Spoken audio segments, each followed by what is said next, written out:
오늘은 정말 오랜만에 가져온 전동 킥보드 신제품 세이고의 나인봇 맥스 G2입니다. 워낙 브랜드 자체가 현재 많이 알려져 있고 유명해서 킥보드에 대해 관심이 있으신 분들은 한 번쯤 들어봤을 겁니다. 그리고 전동 킥보드에 관심이 있으신 분들은 오늘 소개하는 나인봇 맥스 G2 제품을 꽤 기다린 것으로 알고 있고요. 특히 전동 킥보드에 서스펜션이 3개나 탑재되었기 때문에 과연 어떤 특징들이 있고 디자인 스펙, 기본적인 승차감과 주행 거리, 마지막으로 아쉬웠던 부분까지 전부 다 확인을 해보도록 하겠습니다. 일단 디자인부터 볼까요? 그냥 일반적인 전동 킥보드와 비슷하게 생겼지만 제가 그동안 공유 킥보드를 많이 타서 그런지 그런 것들보다는 전체적으로 사이즈가 꽤 크게 느껴졌습니다. 실제로 핸들봉 높이까지 약 1265mm로 핸들봉 자체가 꽤 높은 위치에 있더라고요. 지상고도 보시면 생각보다 꽤 많이 올라와 있어서 더 높아진 느낌? 제가 실제로 타봤을 때 이 부분은 크게 불편하다는 느낌은 없었지만 키가 꽤 작으신 분들은 높다고 느껴질 것 같기는 합니다. 핸들봉 가로 길이도 약 570mm로 꽤 긴 편이고요. 다만 핸들봉이 길어져서 그런지 이쪽 공간이 좀 있었는데 저는 여기에 이런 식으로 스마트폰을 거치할 수 있는 별도 거치대를 구매해서 사용 중입니다. 지지 하중은 120kg까지 가능해서 혹 무거운 가방을 메고 있어도 크게 문제없이 탈 수 있었고 10인치의 자가 회복 타이어로 어느 정도 펑크까지도 견딜 수 있다고 합니다. 그리고 전조등, 제동등 둘 다 존재하고 클락션도 있어서 원할 때 바로바로 눌러서 사용할 수 있었고요. 클락션 아래쪽에는 방향 지시등도 보이고 핸들봉 양쪽 끝을 보시면 이렇게 전방 후방으로 각각 불이 들어오는 방식입니다. 이것도 클락션처럼 버튼을 눌러서 내가 원하는 타이밍에 켰다 껐다 쉽게 조작할 수 있었고요. 참고로 방향 지시등의 경우 지금은 소리가 딱히 나오지는 않지만 설정에서 소리가 나오게 변경할 수도 있었습니다. 브레이크의 경우 전면에는 기계식 브레이크, 후면에는 전자식 브레이크가 사용이 되어 제동력 자체는 상당히 좋은 편인데 이 제품은 TCS라고 자체 개발된 미끄럼 방지 시스템이 추가되었다고 합니다. 이게 설명을 보면 눈길, 빗길 등 미끄러지기 쉬운 노면에서 출발을 하거나 가속을 할 때 타이어가 공회전하지 않도록 구동력을 제어하는 시스템이라고 합니다. 제가 이거는 실제로 테스트하기 조금 어려운 상황이라 그나마 내리막길 이런 데서 조금 테스트를 해봤습니다. 그건 뒤에서 얘기할게요. 그리고 배터리 팩은 IPS 7등급, 본체는 IPS 5등급으로 비가 오는 상태에서도 큰 문제없이 주행이 가능합니다. 물론 비가 올 때는 타지 않는 게 가장 좋겠죠. 이제 가장 중요한 서스펜션. 지금 보시면 전방에 유압식 서스펜션 1개, 후방에 스프린 방식의 서스펜션 2개가 탑재되어 있습니다.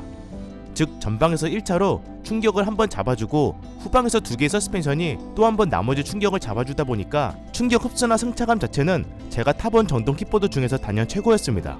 공유 킥보드 승차감이랑 차원이 다릅니다. 서스펜션 움직임 보이시나요? 어마어마하죠? 심지어 이 서스펜션도 취향에 맞게 소프트와 하드로 변경할 수 있는 가변식 서스펜션이라 선호하는 승차감에 맞게 선택도 가능했습니다. 이거 차이는 뒤에서 얘기하겠습니다.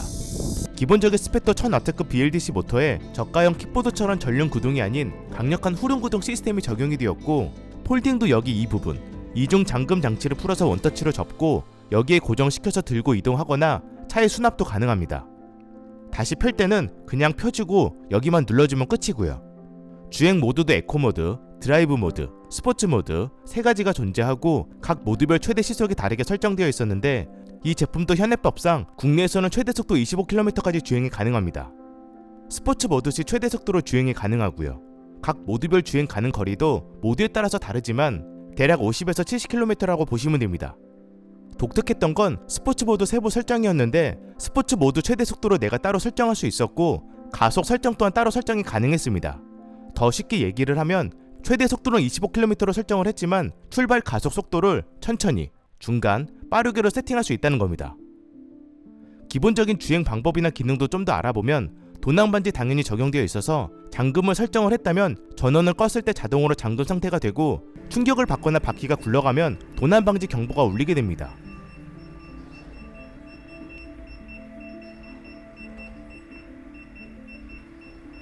그리고 이 잠금은 스마트폰으로 풀 수도 있고 앱에서 비밀번호 4자리 설정 후 제품 자체에서 번호를 입력해 풀 수도 있었고요. 비밀번호로 입력을 하면 그럼 이렇게 P 상태가 되면서 주행이 가능해지는 거죠. 그 외에도 크루즈 모드, 라이트 효과 변경, 이상 경고 사운드, 충전 제한 설정, 에너지 회복, 보행 모드 이런 것도 다 설정이 가능하며 iOS의 경우 베타 버전이기는 하지만 차량 찾기 기능도 사용할 수 있었습니다.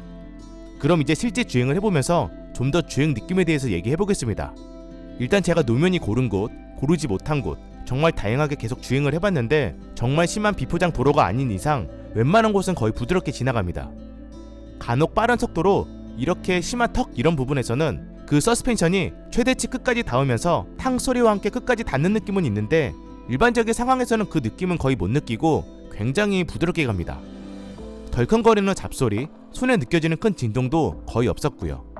그나마 손에 자잘한 떨림만 느껴지는 수준. 그래서 서스펜션 자체가 진폭이 좀 큰 노면보다 진폭이 작고 자잘자잘한 노면, 즉 일반적인 노면 상태일 때 확실히 좀 더 부드럽게 잡아준다는 느낌이 강했습니다. 그리고 서스펜션 소프트 하드 차이 비교도 해봤는데 확실히 소프트가 더 부드럽고 굳이 오프로드 감성을 느끼고 싶은 게 아니라면 대부분 소프트로 사용을 하지 않을까 생각이 됩니다. 브레이크 성능도 이렇게 급브레이크를 밟아도 제동거리가 꽤 짧은 편이죠. 특히 아까 언급한 TCS를 테스트하려고 내리막길에서도 브레이크를 잡아봤는데 이게 제대로 작동을 하는지 제가 그 부분을 확인할 방법은 없었지만 체감상 미끄러지거나 흔들리지 않고 끼기기 이런 소리와 함께 상당히 깔끔하게 제동이 잘 되는 편입니다. 그리고 등판력, 이것도 상당히 중요한 부분이죠. 지금 여기가 경사가 꽤 심한 곳이거든요. 그런데 이런 것도 그냥 쉽게 올라갑니다. 당연히 주차장이나 일반적인 경사는 더 쉽게 올라가겠죠. 다만 이게 완전 정지 상태에서는 확실히 좀 힘들게 올라가는 느낌은 있어서 경사가 아주 심하다면 속도를 유지한 상태에서 올라가는 게 편하긴 합니다. 정리를 해보면 일단 기본적인 승차감 너무 좋고 디자인도 깔끔하면서 도난 방지, 브레이크 등, 방향 지시 등 주행 모드 세부 설정, 3개 서스펜션, 1000W급의 출력까지 스펙상으로는 너무나도 좋습니다. 개인적으로 단점을 얘기해보자면 비상등이 따로 없다는 부분, 진폭이 꽤 크면 서스펜션이 끝까지 닿아서 탕소리가 난다는 부분, 무게가 대략 24kg으로 굉장히 무겁다는 것, 마지막으로 가격이라고 볼 수 있을 것 같고요. 이게 런칭 행사가로 현재 약 109만원이라고 합니다. 사실 전동 킥보드로는 꽤 비싼 가격인 거죠. 전동 킥보드에 100만원이 넘는 금액을 투자할 수 있다. 이 부분에 대해서는 일반적인 사용자 입장에서는 아직 고민이 많이 되는 부분이라 조금 더 떨어져야 한다고 생각을 합니다. 게다가 최근 전기자전거 유행도 큰 영향이 있을 것 같고요. 아무튼 본인의 사용 목적과 생활 패턴을 충분히 고민해서 결정해야 될 것 같습니다. 그럼 시청해 주셔서 감사합니다.